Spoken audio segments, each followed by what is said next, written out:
Hello and welcome back to Teed Up, an original podcast created and produced by Long Beach State student-run newspaper, The Daily 49er. If you're listening to the show on Spotify and Apple Podcasts, be sure to check it out on YouTube. I'm Isabel Silagy. I'm Sonny Tapia. I'm Matty G. And I'm Naoki. Thank you everybody for tuning in. The NHL trade deadline literally happened 30 minutes ago from the time we're recording. It was on Friday, March 3rd. It has been an insane deadline, like certainly one of the craziest trade deadlines in recent years, maybe in history. There have been so many moves. A lot has happened, including a pretty big and controversial trade for the Los Angeles Kings. They sent their future Hall of Fame goalie, Jonathan Quick, to the Columbus Blue Jackets for a backup goaltender and a defenseman. And then the Blue Jackets went ahead and flipped Jonathan Quick to the Las Vegas Golden Knights. Maddie, this is a sad day in LA. It's a sad day in LA if you you're thinking in the past tense. You've already heard my opinions on the trade. I personally think it's a good move for the Kings, step in the right direction. The West is very open right now when you look at it. Obviously, no one's really challenging the East as far as a cup run, but I do think there's a realistic outcome where the Kings can make the finals. The finals? I think they can make the finals. They're number one in the Pacific right now. They're number one in the Pacific, but head-to-head against the Golden Knights or even the Dallas Stars, they're not coming through. You look at the Kings' goal-scoring numbers, and they're one of the best goal-scoring teams in the league. They have the number one power play in the league right now. So, I'm not convinced. You look at the fact they just didn't have goaltending. You're running Phoenix Copley, a career AHL player, as your starter. He's 18-4. Crazy. How's that happening? He's having a remarkable run, but the guy that they acquired to be the backup for Columbus, he's on an expiring contract. He's not a long-term solution to the goaltending problem. I agree there, but he has a higher save percentage than both Quick and Copley, significantly. The Columbus GM has more respect for Jonathan Quick than Rob Blake did, okay? They said we wanted to get him onto a playoff contending team. Yeah. So they worked the deal to send him to Vegas and took on a part of Quick's contract to make it happen, which is just so kind. And I'm always going to have a soft spot for Columbus for what they did for him. However, this man is about to be an unrestricted free agent at the end of the season. He's had a really mediocre/terrible season. He's not coming back next year. So the fact that 6 weeks left in the season, they ship him off to the worst team in the league. This is your Hall of Fame goaltender. He's won you 2 cups. He's won a Conn Smythe. He's won 2 Vezinas. Third most wins in American history. Yeah, it's just so appallingly disrespectful. And they did the trade behind his back. Well, it happened right after the game. They didn't, he flew on the same plane. Yeah, he did. And they didn't bring him into the fold of hey man, we have to do this deal. What do you think? Are you okay with this? He was livid. Yeah, I think they kind of did right by him though, because the only other option is to waive him. But would you rather him be waived and sent to the minors? Shelf him, deactivate him, put him on the long-term IR. But he wants to keep playing. So you could... There's rumors he might go back next year again. Maybe. He still wants to run it back, so do you really let him just sit in the minors for a full year? I think they should have had the conversation with him before they did the trade. Probably. But there was only 2 options for a goalie trade. It was going to Phoenix, getting Chikrum, and then I don't know their goalie's name, but I know he was the other option, and then Korpisalo. Listen, I understand. I don't necessarily agree with it, but I understand what the Kings were trying to do with the trade and what they did do. Yeah. My beef is just you didn't let him into the fold before you did it. You management went behind Quick's back, and I just think that it's just so disrespectful. It's a little differently than what we see in the East with Patrick Kane. Yeah. Chicago did right by Patrick Kane. He wanted out. And he specifically wanted to go to New York. Yeah, I read an article about it, and he New York knew that they had full control over the trade, which is beautiful. I saw Chicago clips, got nothing back. And I saw clips of Rangers fans prior to the trade going through wearing Kane jerseys. Everyone knew it was going to happen. It was beautiful. But yeah, so in addition to Patrick Kane, the New York Rangers also picked up Vladimir Tarasenko from the Blues, which has been another crazy addition to the team. The Rangers, I think, are pretty stacked. If you look at them in standings, no, not stacked. Not. Yeah. Couldn't agree more. Not standing wise, not stacked. But if you watch them, I don't know. I think they're probably the best team to challenge the Bruins. You look at singular pieces, and New York has everything you want. You got Igor Shesterkin in goal, Adam Fox in defense, and then you got take a pick Vladimir Tarasenko or Tommy Panarin, Patrick Kane. I know he doesn't look good on the stat sheets. Alexis Lafreniere, that whole kid line like Capo Caco, Felipe Chidel, but they're one of the top lines in the league this year in terms of production. Well, I'm pretty sure you just made half of those names. They didn't sound. They sound fake, right? Sound real. That's what I love about hockey. These names are just absolutely crazy. Yeah, Capo Caco. Yeah. Speaking of crazy names, we're gonna run through a few more of the trades that happened at the deadline. The New Jersey Devils acquired Timo Meier. Do we think the Devils can make a run? Right now, they're ranked second in the Metropolitan with 85 points. They're only 1 point behind Carolina. Well, you look at like the beginning of the year and they went on like a 13, 14 game win streak. Everyone was going crazy over there. In the past, they used to be a team that contends for cups up for a door. True. So it's possible. They're just stuck in like the toughest division in hockey right now. Teams like Boston, Tampa are a lot better. Yeah, I would say so. Yeah, and then speaking of Carolina. Yeah, Jesse Puljujarvi, Shane Gostisbehere. And they're on top of the Metropolitan. I think they're a really deep team. I'm not sure if they can take on the Bruins. No, they're just a bunch of jerks, and I don't really see them going far. No. And we don't mean that literally bunch of jerks is a joke in the NHL about the Hurricanes, so go Hurricanes. A few other trades. The Ottawa Senators acquired Jacob Chychrun. That was like that trade. They had been like waving out Chychrun on the market for like 2 years. He was the biggest piece. Couldn't deal him. And then he finally went to Ottawa. Ottawa's not necessarily a playoff contender. There are 2 spots out of the wild card. Yeah, it's a weird move, especially if Chychrun being the piece every team seemed to want. But from like what I understood is every team found their defensive replacement early. And then Phoenix just kind of had to sell, which is weird. I don't know what Phoenix is doing. I don't know what Phoenix is doing either. Phoenix is one of the worst teams in the league. I mean, look at their LTIR, and they have contracts of Shea Weber, Pavel Datsyuk, Jacob Voracek. Just names. It's a retirement home. It's very Arizona's a nice place to retire. It is a beautiful place. It's a beautiful place. Yeah. I will Charles Barkley has a house with that one.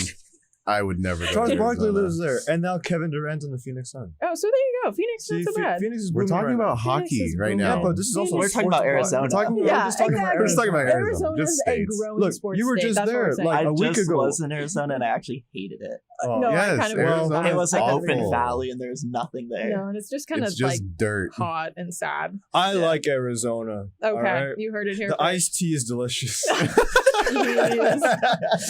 Okay, Arizona. Moving on, Maple Leafs acquired a whole bunch of guys, including Ryan O'Reilly, Luke Shen, Jake McCabe, Sam Lafferty. I mean, they did a lot. I'm still not convinced that they're going to go anywhere in the playoffs. They're like the Dallas Cowboys of the NHL. They're always out in the first round. Always out in the first round. Doesn't matter who's on the team. Good analogy. We're on hockey right now, okay? We're not talking about sports. I don't There's know. still ways to catch strays. I don't know anything about anything about hockey, but that's my favorite take so far. I like it. Listen, we can move on. Next topic. Next. And the Boston Bruins, the like by far top choice to win the cup. I mean, they're so far ahead of any other team in the league. It's kind of crazy. They bulked up even more at the deadline. They acquired Tyler Bertuzzi, Dmitry Orlov, and Garnet Hathaway. They gave up relatively nothing players. They gave up a few considerable draft picks, but they didn't like have to sell much of anything to get on these 3 guys. So is this more of a move? These moves just to like solidify themselves as like a clear favorite. Tyler Bertuzzi's a top 6 forward. It's like that's a big move. It's crazy. Yeah, I think New York, you're right. I think it is. Like they were already not even there. fair. It's just more like okay here. They were already the favorite to win the cup, and with these 3 guys now added to the team, it's like I'm just not sure anyone can challenge them. It's crazy. And so that was all basically the moves in the Eastern Conference. The Western Conference, some stuff happened. Yeah, some stuff happened, not so much. Obviously, the loathed Kings trade. The Minnesota Wild acquired Marcus Johansson, Gustav Nyquist, and John Klingberg, it appears, that just came through. And the Dallas Stars acquired Evgeny Dadonov and Max Domi, one of my faves. And they also tried to land Patrick Kane. So the West attempted. There was an attempt. It wasn't that successful. I don't think anyone from the West is. The West is a considerably worse conference than the East. It's like, I don't know, it feels like very similar to the NBA in that way. Yeah. It's like there's just such a polarity between the conferences. Well, right now it's a little bit more equal, I guess. Yeah. And historically, the West has always been better than the East in just terms of like in the West you had like 8 or 9 teams that you could make a good case that they could win the title. In the East, was just like 1. Yeah, so it's like 2. that, but reverse in the NHL. Yeah, but no, that's so what like, it is now. Like this year, where like the East is like we had the Celtics, and we had the Bucks. Those are the top 2, and then the West is just like Phoenix. No, like no. like Denver's the number 1 seed in the NBA right now, but even then you're a little bit on the skeptical it's side. Still like, iffy. could they get there? Yeah. So thank you for making it relatable to me, by the way. I got you. Yeah. So I don't know. I think the West. I mean, I believe there are 5 or 6 teams that are in the East that are better than those bunch of kids. Hi, kids. There are children Our that you can't biggest see right now. fans. They're on tour. But I think there are about 5 or 6 teams in the Eastern Conference that are better than the top Western Conference team in the NHL. So that just kind of demonstrates it's so unfair. It's so like tilted towards the East. I personally think that of all the teams in the West, the Stars are probably have the best shot at making a run in the playoffs. Okay, my hockey expertise is a little lacking, but like, what happened to Colorado? Because Colorado for the past 3-4 years has just been by far the best team in hockey. They won the cup last year. They were the Boston Bruins of last season. Year. It was kind of crazy. They were just like a juggernaut. They're right now, I believe they're in the so they're in the 3rd spot in the Central Division. So they're in a playoff spot, but they're not a contender. I think they're the dark horse still. Shut up. Nathan McKinnon's still there. Cale Makar. All the pieces are there. No, the pieces are not there from last season. McKinnon, Makar? Wait, is this another hot take? Hurt. Are you adding another hot take to this? No, it's not. That's a lie. McKinnon's Is this healthy. another Altuve move? No, this isn't a hot take. Is. McKinnon and Makar are like significantly better than almost any player at their position in the league. No, that's 100% true, but they're not the team that they were last year. Yeah. At all. Well, the Kings are my dark horse.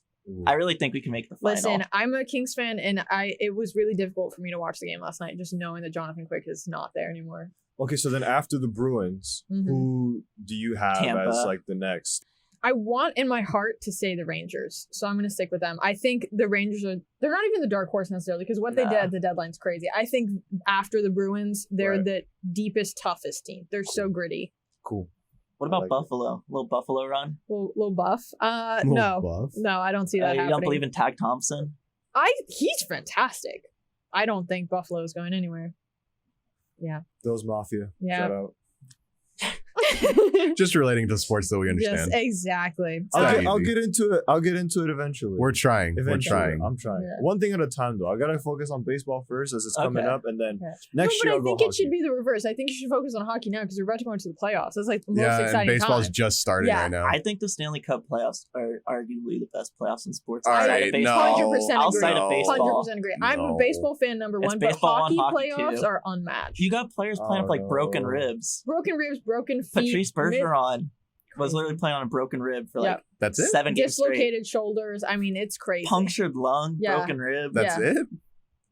Exactly. Just Anthony Davis has a sore foot and he's like, I can't go out. Oh, it's crazy. Hey, but he makes got like load he makes like management, he makes like like- $35 million. So you can afford to sit one out. You're like, oh, whatever. Yeah, but meanwhile, hockey players are making 10 mil. 10 mil max. That's why you gotta year. play. At least Anthony Davis still has his teeth. That's There fine. you go. That's the good part. That's true. All right. And he got one eyebrow. Yes, he does. All right, moving on from hockey. It's time for pickle break. Yeah, I missed last week. It's Yeah, been a you did. while. Welcome but back, Yeah, the Matty, we host of missed Pickle you. Break. I'm so glad to be back. First pickle break in film. Yes, sir. My Yeah. favorite segment. You already Yeah. know. So bouncing back with the Kings and goaltender trades, they also acquired Eric Portillo. I know last week we talked about a little Portillo connection with the Long Beach State Women's Little Water Polo Portillo team. action. So continuing the theme, Portillo's it's pickle adjacent. There you go. No one's Yeah. gonna disagree there. No one is. So hockey, it's got a lot of pickle actually. It does. You know, Market or Vlasic. Mm-hmm. Vlasic. Vlasic. Pickles. Yeah. For Vlasic pickles. There you go. I don't think Vlasic's a good pickle personally. It's an alright pickle. Okay. And the pickle scale, It's no one's going to be mediocre. excited if you pull out a Vlasic at a party. It's like a mid pick. Yeah, For those it's of a you that mid-pick. don't know, Matty G is a documented Pickle connoisseur. pickle connoisseur. Yeah. He pickles his own pickles. I do Yep. pickle my own He has a pickles. pickle zine. Yeah, That's he true. does. Pickle zine. Yeah, easy peasy zine. But Check it out. check it out. Check it Shout it out. out. There's only one copy left. It might be in the newsroom. Yeah. Yeah. But yeah. We also got Blake Coleman. Blake Coleman. We talked about pickle juice and its magic it can perform for an athlete on the very first episode. If you were listening, Fly Eagles fly. Yeah. no fly zone. No fly zone. No fly zone. Go check it out. Blake Coleman. Start of the season. Go check it out. Yeah, he had his own pickle juice brand called P20. I think it's sadly discontinued. It didn't look like it really had a lot of traction. We should find it online to see if there's like a Get a bottle? Yeah, Well, and we'll try it. Possibly the reason it didn't have much traction is that, his audience, who he was peddling it to. Hockey fans, and also he did take it out to the Salvation Army to go give to kids, so I might have been excited. I don't know how many kids are really looking forward to pickle juice. Not many. At one of those events. Not Like, many. imagine you're going like thrifting at a Salvation Army. You're like Want some pickle juice? Like what? shopping, just refreshment. No. And then we talked about pickleball last week, I think, a bit. Mhm. Yeah. The Hurricanes owner, Tom Dundon's actually a really big investor in pickleball. Go Word. Tom. He bought the Pro Pickleball Association, also owns Pickleball Wow. Central. So, like, PPA. I mean, man. I feel like hockey players feel like the target audience to play pickleball in the off season. I think so. Yeah. Hockey players, they kind of do everything. They play soccer. They're very athletic. Well, A they're lot playing of them play sports that baseball. like you wouldn't necessarily expect True. Yeah. a pro athlete to play outside of, That's golf. true. Actually, I guess everyone plays golf. Everyone. Everybody, Yeah. everybody and their mom plays golf. Really? Yeah. And then finishing it off, it's a little bit out there for pickles, but if you really understand your pickles, sauerkraut, Yep, it is a pickle.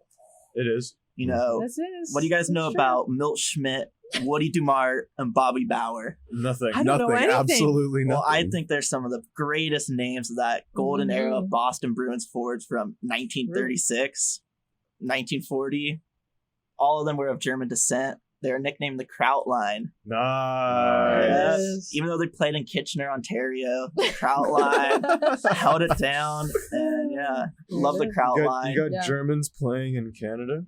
Germans playing in Canada right before World War II. Nice. Wow. Yeah. Dang. All right. Oof. Okay. Sauerkraut, the newest addition to Pickle Break. Yeah, next week we might be talking about kimchi. Who knows? Ooh. All right. Thank you, Disgusting Maddie. behavior.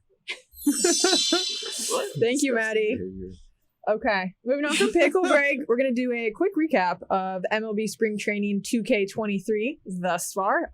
Also, a lot has been happening here. We've seen the new rule changes for the first time, seen the chaos that they have caused. Also, some really big injuries to come out of Spring Training thus far. It's been quite sad.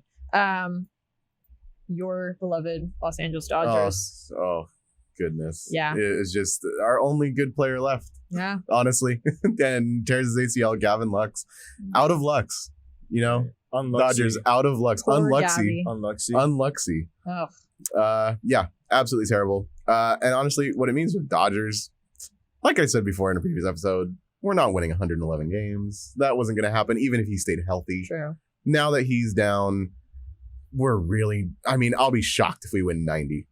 Like, it's tough. Yeah. So, I mean, I don't know. But, I mean, what do you know about, like, the Glasnow stuff going on? Ooh, Tyler Glasnow, one of my faves. So Glasnow has been out for a while. He went down in 2021 with an arm injury, needed Tommy John. He returned briefly at the end of 2022. And then in a live batting practice in spring training last week, he was 6 pitches in, left the session rather, and he's out 6 to 8 weeks with a grade 2 oblique strain. So this is a really tough break for not only him but the Tampa Bay Rays, who are really counting on him being back and better this year. Oy. Yeah, I sad. mean, I say just walk it off. Yeah, Like, just call it a Tyler, day, put some it's ice like on it, take a Tylenol, call it a day. 6'7", get it together. Just Tyler. get it together. Yeah. What is wrong with you? Okay, and then another pitcher to go down, Joe Musgrove from the San Diego Padres, fractured his toe in a weightlifting accident. And when I read this article, I literally physically grimaced. I'm like, that's horrible. He like dropped a weight or something on his toe. That's what it sounds like. Yeah. Eesh. Probably. Those are some of the more interesting injuries. Yeah. Yeah. You guys hear about like last year, Jesus Luzardo punched a wall and broke his hand Yep. from playing like MLB Yep. The Show. That's Yeah. so real. That's a Okay. lot more common than sports than I thought it was. Yeah, Yeah. Guys that like break breaking their their hand because hands. they're punching Yeah. walls. Yeah, there you go. Hate They to need see it. to go see somebody about that. That's Mm. called anger issues. Yeah. They What need if to they go talk lost to the Go to first somebody. game? That's true. It's not their fault. It's true. That is like, their I fault. They're think, playing the game. It's a video game. You control it. So Exactly. yeah. And his cancer broke his arm because he hit the bench. Yeah. He Let's not hit the talk bench about so Enes hard. Kanter. Yikes. Look, man. Political prisoner. I know. and his freedom. He's not going to go by his freedom. Yes. I don't support what he stands, but he was a good Celtic. I'm not gonna lie. And then Vladimir Guerrero Jr. News as of this morning, breaking news, that he has right knee discomfort. He's sitting out of a World Baseball Classic game. Is he? It seems. Most likely. We don't really know what happened. He was rounding the base, left with a trainer. It's a very out of nowhere injury for a guy that was a big piece of that Dominican Republic team. That is one of the heavy favorites in the World Baseball Classic this year. Yeah. I mean, but would you want him to be playing in the World Baseball Classic or getting more prepared for the Blue Jays? Who cares about the Blue Jays? They play in Toronto. Wow. I want to watch the World Baseball Classic. Hey, look, the hot takes. I don't mess with the six god. Whoa. Listen. To all our Toronto listeners and watchers, we know there's many of you. Oh, yeah, Drake is not the best rapper out of Toronto. It's Nav. Bro. Okay. There's about to be like a fight that breaks out in the studio. In the comments, there's going to be so many. Drake, if you're watching this, we don't agree with we that. don't agree. His opinion does not reflect ours. Yeah. And Altuve, if you're also watching. Oh no, Altuve, you can hop off the pod. Hop off the pod. You're actually not welcome. You're not welcome. We're blocking him from watching the show. We love you, Altuve. No, we don't. No, we don't. Ignore Naomi. I love Altuve. Oh, I don't watch baseball. This side Sonny of the and I pod are loves Altuve. grieving. Boston Red Sox versus Atlanta Braves ended in a tie. With the clock violation. Clock violation. Okay, that one So doesn't new matter rules. that much though, because it was like spring training. Well, it also obviously happened. It happened in 2 college games. Yeah, it But no one did. cares And about it decided college. the games. But no one Except the Dirtbags. cares. Except go Dirtbags. Go Dirtbags. I mean, I agree, Yeah. but like if that happens, the situation like Game 7 World Series, and we end on a pitch clock violation. Well, No, I don't think.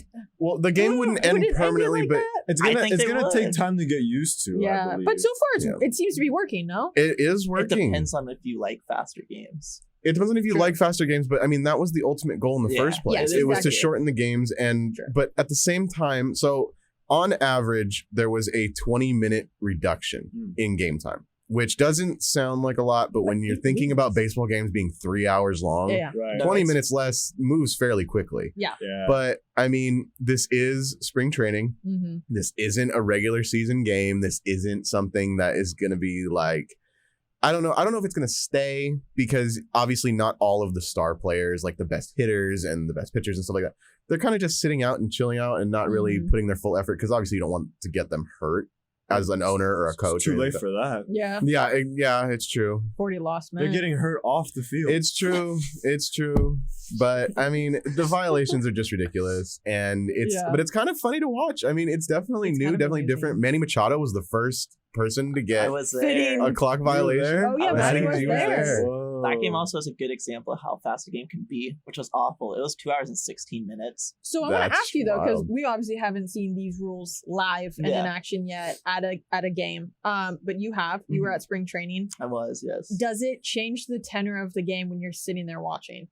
A little bit, because it's really distracting. Like, you have this big clock counting down behind home plate, and like that's a bit of your focus. The first game I didn't notice it a ton, but the second game I was like, all I wanted to look at was the pitch clock and seeing like when they start it. Like we were trying to figure out, is it when the pitcher gets the ball, when he touches the rubber? It was all over the place. So hopefully, like I don't know. I think Yeah. Just kind of it's gonna take time. But I mean, on a Yeah. more positive note, though, like the bigger bases, that caused a 40% increase in stolen bases per game. Whoa. Okay. So that Let's is go. kind of interesting, because that's going to make it way more exciting to watch. Oh, 100%. It will be, yeah, for sure. Mhm. But then also with the pitch clock violation, it's gonna Right. make so many things difficult for pitchers. It'll This make is it true. definitely different. I really They hope need to they get used to it. drop the rules for the playoffs. I doubt they will. I I don't think they're know. going to ride Yeah. it throughout the entire season, Yeah. including You postseason. can't have know, it in the 'cause you can't have it in the regular season and take Well, it away. Ghost They're dropping- runners- exactly. I was just Ghost gonna say they runners dropped don't the exist ghost during runner rule. playoffs. Yeah, so I could Ooh, see alright. maybe. Because I mean, it ruins a in lot the of the postseason. drama when you're gonna have like Yeah. Noah Syndergaard cannot catch a stealer for his life, so you put Poor him on a Thor. pitch clock violation, bigger bases. Is he gonna get a pitch in a playoff game? Are you gonna want him out on the mound? I don't know. I don't know. Mm. I came from watching sports where like the NBA has a shot clock, a 24-second Yeah. shot clock. Football, Everything was there's timed. like Yeah. a 30-second Yeah. game play clock. So Yeah. I'm used to it. The only one that it's like yeah, it's soccer, Mm-hmm. like it goes 'cause they on don't- for an eternity. yeah. Yeah. Well, yeah. But then you even get added minutes in stoppage time. Yeah, you do. So it's like I'm used to it. Like it's 24 seconds, whatever. Yeah. The only one that was weird when the NBA when you would get an offensive rebound it didn't reset the clock back to 24. It reset it back to, I think it was 14. So if you get a rebound, you only have 14 seconds to make a play. So that was a little bit on the weirder side, but I think with this baseball thing, it's just gonna take time to get used to. Yeah, you're gonna have like fans like Matty G who are just gonna can't help but just stare at the pitch Not clock. everyone's Matty G. That's true. No. And I mean, the bigger base is gonna be like it's a little bit more exciting, but I mean, I'm hoping to just see like some stolen base records. That's my biggest thing because it would be cool to Ricky see. Henderson deserves the record. But if it's He does, but it would just be kind of cool to see it happen, like especially in my lifetime, like to see everything happen because I've seen a lot of things in sports that were very cool. Yeah. So yeah, and I think the point of these rules is to break open the game a little bit more, Make right? it faster. Make them faster, more competitive, more fun to watch. Engage people. Yeah, more so appealing to the casual audience. And I think this will work. I think these will. I am the casual audience. Thank you, MOB. You shouldn't thank Rob Manfred. You just gained one fan. We're not mentioning Rob. No, I don't know who that is. No, it's you know what it is. I'm just it's a good the name entity. to stop on. Yes. Okay, cool. Yeah. Cool. All right. Thank you so much for joining us for season 1, episode 5 of Teed Up. Thank you to our editor Aiden Swanpool and Andy Nguyen, and our producer Layla Nunez. If you want to stay up to date on the latest in Long Beach State sports, you can check out our website daily49er.com and follow us on socials at daily49er. Thank you so much for listening, everybody. We'll see you next week live, not so live, from San Francisco. Cheers! Bye. Let's go. Bye. Bye.